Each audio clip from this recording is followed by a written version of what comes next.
పరిస్థితులను అనుసరించి ఎన్నికల సంఘం ఆ పని చేస్తుందని తెలిసి కూడా మీలాగా ప్రతి విషయానికి అండర్స్టాండింగ్తో బతికే వాళ్ళు ఇలాంటి మాటలే మాట్లాడతారని చెప్పేసి ఇవాళ సమాజం అర్థం చేసుకుంటా ఉంది.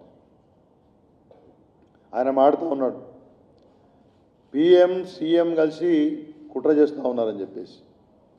రేవంత్ రెడ్డి, మాకు ఇక్కడ సీఎం సంగతి తెలియదు, కానీ నీ బ్రతుక్కు పిఎం గురించి మాట్లాడే స్థాయి లేదని అర్థం చేసుకోవాలి.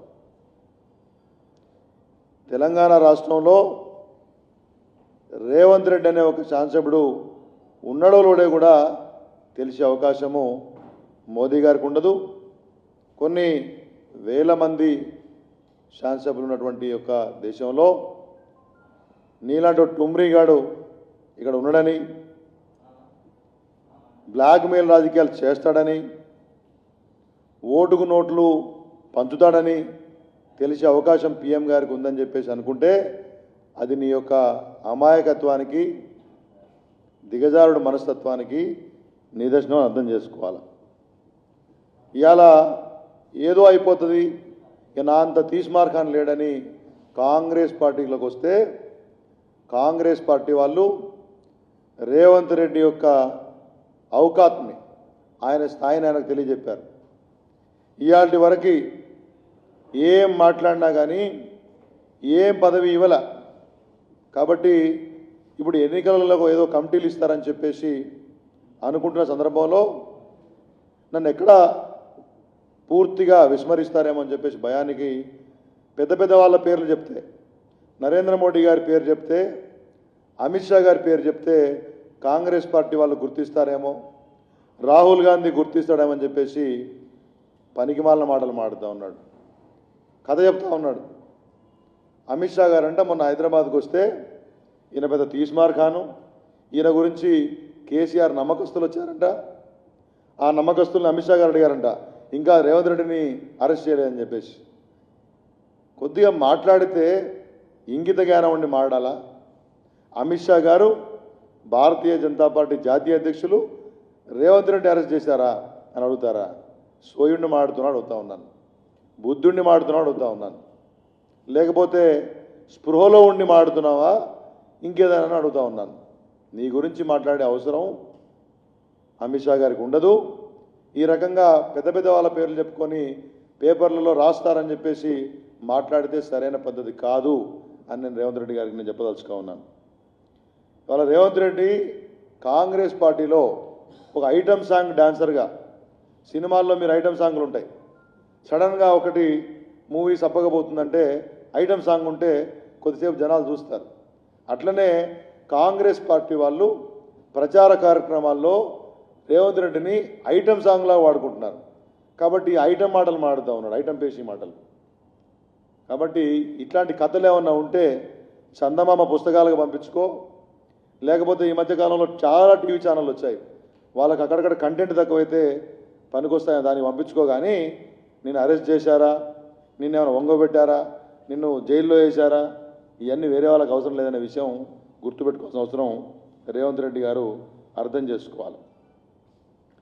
టీఆర్ఎస్తో దండగట్టే ప్రయత్నం చేస్తున్నారు. ఇలా కాంగ్రెస్ పార్టీ ఈ రాష్ట్రంలో నాయకత్వం బలహీనంగా తయారైంది. పొద్దున్న లేస్తే టీడీపీ వస్తుందా, సిపిఐ వస్తుందా, సిపిఎం వస్తుందా, తెలంగాణ జనసమితి వస్తుందా, ఎల్ఐ వస్తాడా, మల్లయ్య వస్తాడా అని చూసుకునేటువంటి దరిద్రమైన పరిస్థితి కాంగ్రెస్ పార్టీలో ఉంది. కాబట్టే ఎక్కడ బీజేపీ ఈ రాష్ట్రంలో పూర్తి స్థాయి ప్రత్యామ్నాయంగా తయారవుతుందో మాకు పుట్టగతులు లేకుండా పోతాయని చెప్పేసి టీఆర్ఎస్ని, బీజేపీని ఒకటే కాడ కట్టే ప్రయత్నం చేస్తూ ఉన్నారు. ఈ దొంగ మాటల్ని ప్రజలు అర్థం చేసుకుంటారనే విషయాన్ని అర్థం చేసుకోవాలి. నీ స్థాయికి ప్రైమ్ మినిస్టర్ మాట్లాడాలా, అమిత్ షా మాట్లాడతారా? నీ మీద ఉన్నటువంటి కేసులకు మీ పార్టీ వాళ్ళు నీ గురించి మాటకి సాధారణ కానిస్టేబుల్ చాలనే విషయం రేవంత్ రెడ్డి గారు తెలుసుకోవాల్సిన అవసరం ఉంది. ఇవాళ కాంగ్రెస్ పార్టీ అంతా కూడా దొంగలతో నిండిపోయింది. దొంగలకు care of address Congress party. పాస్పోర్టులతోటి అక్రమ రవాణా చేసేవాళ్ళు, బ్లాక్మెయిల్ చేసేవాళ్ళు, ఓటుకు నోట్ల కేసులో దొరికిన వాళ్ళు, భూములు దోచుకున్న వాళ్ళు, అసైన్డ్ భూములు దోచుకున్న వాళ్ళు, ఈ దొంగలంతా కూడా కాంగ్రెస్ పార్టీలో జాయిన్ అయ్యారు. ఇంకా మిమ్మల్ని బీజేపీని తిడితేనో, ప్రైమ్ మినిస్టర్ పేరు చెప్తేనో మిమ్మల్ని ప్రజలు గుర్తిస్తారనేటువంటి ఒక భావన మీకుంటే మీ ఆశ అడియాస కాక తప్పదనే విషయాన్ని నేను మీకు గుర్తు చేస్తూ ఉన్నాను. రేవంత్ రెడ్డి కాంగ్రెస్లో చంద్రబాబు నాయుడు యొక్క కోవర్టు. రేవంత్ రెడ్డి కాంగ్రెస్లో చంద్రబాబు నాయుడు కోవర్టు. ముందు ఈ దొంగను దీంట్లో పంపించి ఇవాళ మళ్ళీ తెలంగాణ ప్రయోజనం అని చెప్పి కాంగ్రెస్తో మిలాఖత్ కావడానికి చంద్రబాబు నాయుడు చేసిన నాటకం. కాబట్టి ఇవాళ ఈయన విషయం మాట్లాడుకుంటూ చంద్రబాబును కూడా లేని కేసులో ఇరికిచ్చారని చెప్పేసి నిన్న ప్రెస్ మీట్లో మాట్లాడతాడు. బుద్ధుడిని మాట్లాడుతున్నాడు అడుగుతా ఉన్నాను. ఎక్కడో మహారాష్ట్రలో జరిగినటువంటి కేసు, ఓ 10 ఏళ్ల క్రితం జరిగినటువంటి కేసులో మీరు దొంగల్లాగా సమన్లు పంపిస్తే పోకుండా 37 సార్లు విచారణ వస్తే చంద్రబాబు నాయుడు పోకుండా చట్టాన్ని గౌరవించకపోతే నాన్ బెయిలబుల్ వారెంట్ వస్తే దానికి మోడీకి సంబంధం ఏంటి? అక్కడ ఆయనకు వచ్చింది, ఇక్కడ ఈయనకు వచ్చింది వారెంట్ అంటున్నాడు. నేను అంటున్నాను, పోలీసు వాళ్ళు దొంగలకు కాకపోతే, కోర్టు దొంగలకు కాకపోతే మీకు నాకు పంపిస్తారండి? నాకు వారెంట్లు నాకు అర్థం కాదు. కాబట్టి చంద్రబాబు నాయుడు కోర్టులాగా కాంగ్రెస్లో ఉన్నాడు కాబట్టి కాంగ్రెస్ పార్టీ వాళ్ళు నమ్మట్లేదు. కాబట్టి ఇవాళ ఈ అనైతిక పొత్తుకు ఈయన కూడా ఒకటి కావాలా, ఒక తోడ్పాటు కావాలని చెప్పేసి ప్రయత్నం చేస్తూ ఉన్నాడు. టీఆర్ఎస్ పార్టీతోటి మిలాఖత్ రాజకీయాలు నడిపేటటువంటి దౌర్భాగ్య పరిస్థితి కాంగ్రెస్ పార్టీలో ఉంది. బీజేపీకి అవసరం లేదు. 20 రాష్ట్రాల్లో బాజాప్తా గవర్నమెంట్ నడిపిస్తున్నాం, కేంద్రంలో అధికారం నడిపిస్తూ ఉన్నాం. అమిత్ షా గారు ఒక్కసారి వస్తేనే మీ అందరి మైండ్ దిమ్మ తిరిగిపోతే మళ్ళీ వస్తే మీ పరిస్థితిని ఆలోచించాలి. కాబట్టి టీఆర్ఎస్ పార్టీతో అండగాగే అవసరం మాకు లేదు. మిలాఖత్ రాజకీయాలు నడిపే దౌర్భాగ్యులు మీరు. ఇవాళ టీఆర్ఎస్ పార్టీ వాళ్ళు అంటారు, కొద్దిగా కాంగ్రెస్ వాళ్ళు మాట్లాడినప్పుడల్లా కూడా ఉత్తమ్ కుమార్ రెడ్డి కారులో డబ్బులు తీసుకుపోయినాడు, అవి కాలిపోయినాయి అని చెప్పేసి కేటీఆర్ అంటాడు. కేసు ఎందుకు పెట్టాడు?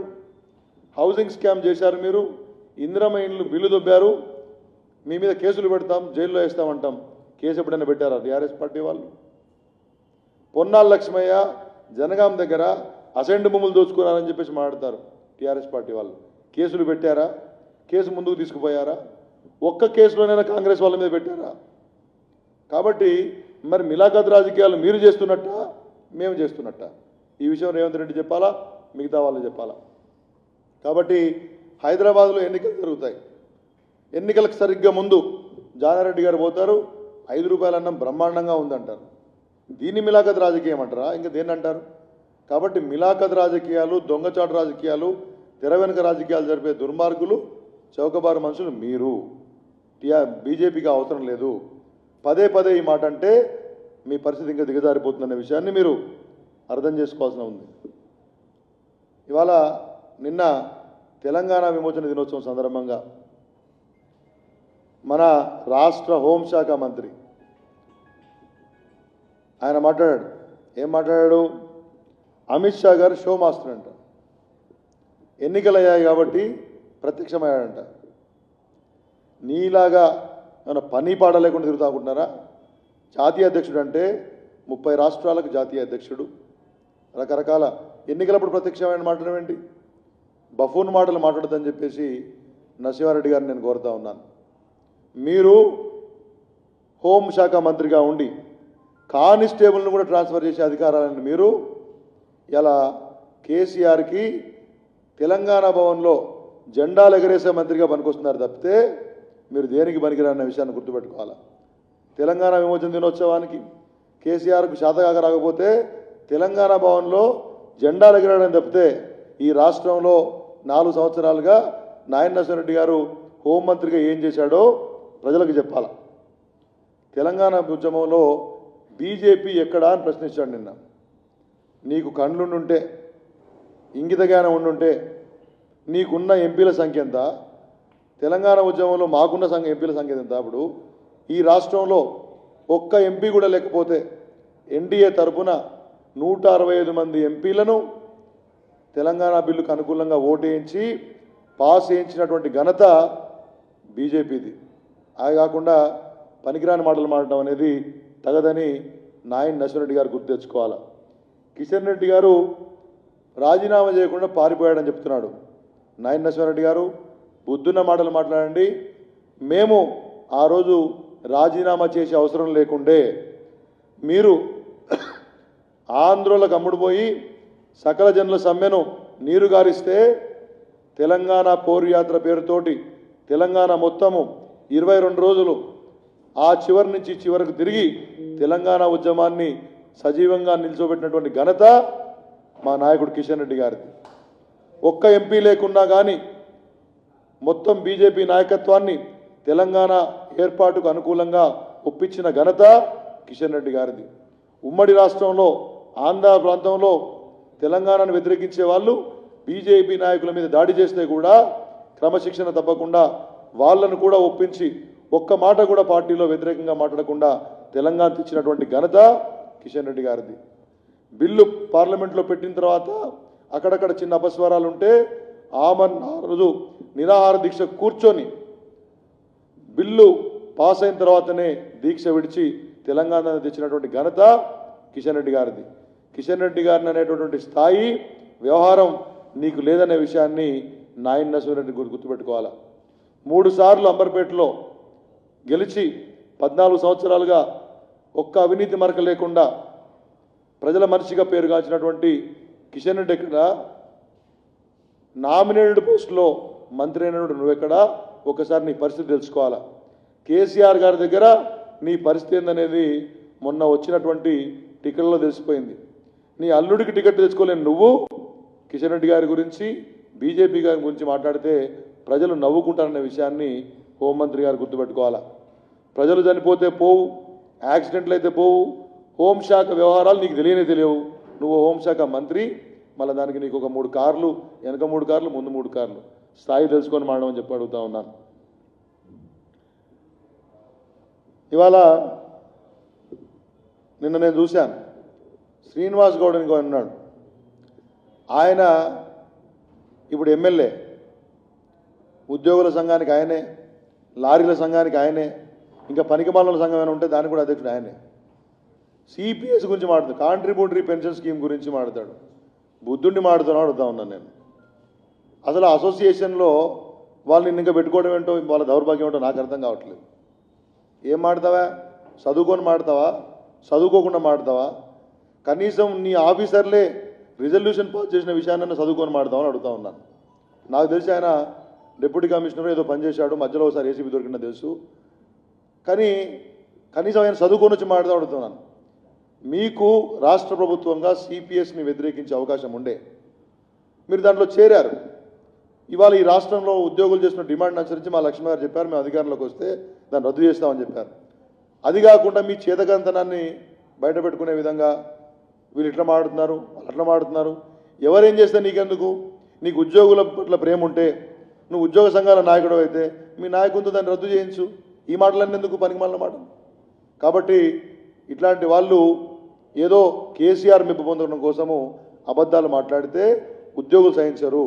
ఇవాళ ఐఆర్ గురించో పిఆర్సీ గురించో ఉద్యోగులు ఇవాళ పెద్ద ఎత్తున అసంతృప్తితో ఉన్నారు. ఆ విషయాన్ని మాడకుండా కేసీఆర్ దగ్గర మాట్లాడే దమ్ము వీళ్ళకి ఎవరికి లేదు. ఇక్కడ బయటకు వచ్చి పేపర్లలో మాడుతూ ఉన్నారు, సవరించుకోవాలి. ఇంకొక విడ్డూరమైన విషయం మీకు చెప్పించే ముగిస్తాను. ఇవాళ ఆంధ్రజ్యోతిలో నేను ఒక ఆర్టికల్ చదివాను. గౌరవ ఎంపీ వినోద్ కుమార్ గారు, అదేంటది, కొండగట్టులో జరిగినటువంటి యాక్సిడెంటు మానవ తప్పిదం అంట. ఎందుకు ఇంత దిగజారిపోతున్నారు మీరు రాజకీయాల్లో నాకు అర్థం కావట్లేదు. మీ ప్రభుత్వం ఉంది, 60 మంది తెలంగాణ బిడ్డలు చనిపోతే నీ ముఖ్యమంత్రి పోడు. ఆయన ఏం చెప్పాడంటే ఇదేదో మానవ తప్పిదం అని చెప్పేసి ప్రభుత్వ నిర్లక్ష్యం లేదని చెప్పడానికి తహతహలాడుతూ ఉన్నారు. ఇంతమంది చనిపోతే, ఒక సినీ నటుడు చనిపోతే పోయి గంటలు గంటలు ఉన్న ముఖ్యమంత్రి 60 మంది తెలంగాణ పేదవాళ్ళు చనిపోతే 2 రోజులు శవాన్ని ఉంచుకోవడం కోసము ఐసు గడ్డలు కూడా పెట్టుకునే పరిస్థితిలో ఉన్నవాళ్ళు ఆడికి వారు రాలేదని చెప్తే అవన్నీ కప్పిపుచ్చడానికి వ్యాసాలు రాస్తున్నారు. మానవ తప్పిదము, మేమేమి దయ్యాల తప్పిదం అనలే. కానీ దయ్యాలు ప్రగతి భవన్లో మీ ప్రభుత్వంలో ఉన్నారు, వాళ్ళ నిర్లక్ష్యంలో వల్ల ఇవాళ ప్రమాదం జరిగింది.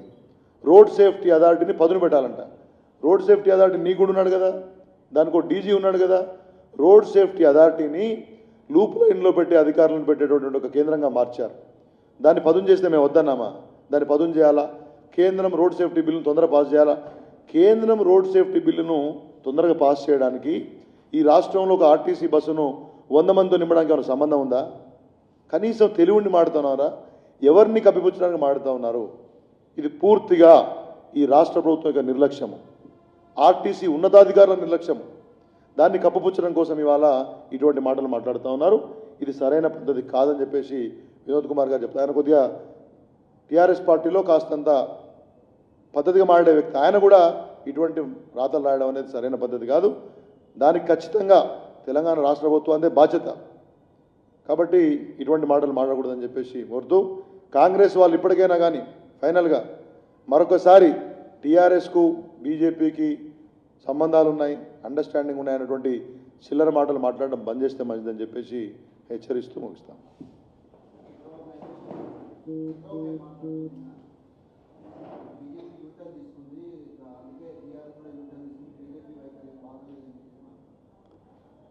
యూటర్నో వీటర్నో ఏటర్నో కానీ ఈ టర్నులన్నింటినీ కూడా పేటెంట్ రైట్ చంద్రబాబు నాయుడుకు ఉంది.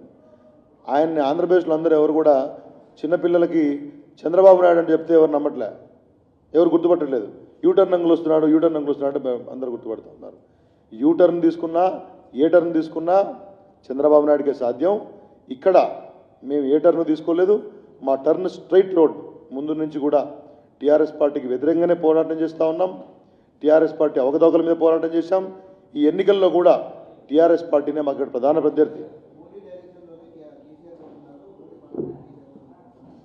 ఇవన్నీ ఏంటంటే ప్రజల్ని తప్పుదోవ పట్టించే మాటలు. మోడీ డైరెక్షన్లో కేసీఆర్ ఎందుకు పనిచేస్తారు? మరి పోయిన 4 సంవత్సరాలు నువ్వు ఏ డైరెక్షన్లో పనిచేసావో ఒకసారి గుర్తు తెచ్చుకోవాలి. కాబట్టి అవకాశవాదానికి పరాకాష్ట చంద్రబాబు నాయుడు. ఆయనకు ఎప్పుడు ఏది అవసరం ఉంటే అప్పుడు మాట్లాడడం ఆయనకు అది అవసరం, ఆయన అది నైజం. కాబట్టి చంద్రబాబు నాయుడు మాటల్ని నమ్మేవాళ్ళు తెలంగాణలో లేరు. ఆయన నాయకత్వం ఇక్కడ అవసరం లేదనే విషయాన్ని గమనించకుండా వాళ్ళ కాంగ్రెస్ పార్టీ వాళ్ళు బొందర పడుతున్నారు. కాబట్టి ఈ యొక్క పొత్తు ఏదైతే ఉందో అది యూటర్న్ తప్పితే మీరు ఎన్ని టర్నులు తిప్పి ఎన్టీఆర్ను నాశనం చేశారో మీ చరిత్ర చూసి అర్థమవుతుంది. యూటర్న్ మీ పేటెంట్ రైట్ అని చంద్రబాబు గుర్తుంచుకోవాలి. ఏంటండి వీడియో నచ్చిందా? అయితే ఓ లైక్ వేసుకోండి, లేదంటే ఓ కామెంట్ చేయండి. ఎప్పటికప్పుడు మా వీడియోస్ చూడాలంటే సబ్స్క్రైబ్ చేసుకోండి.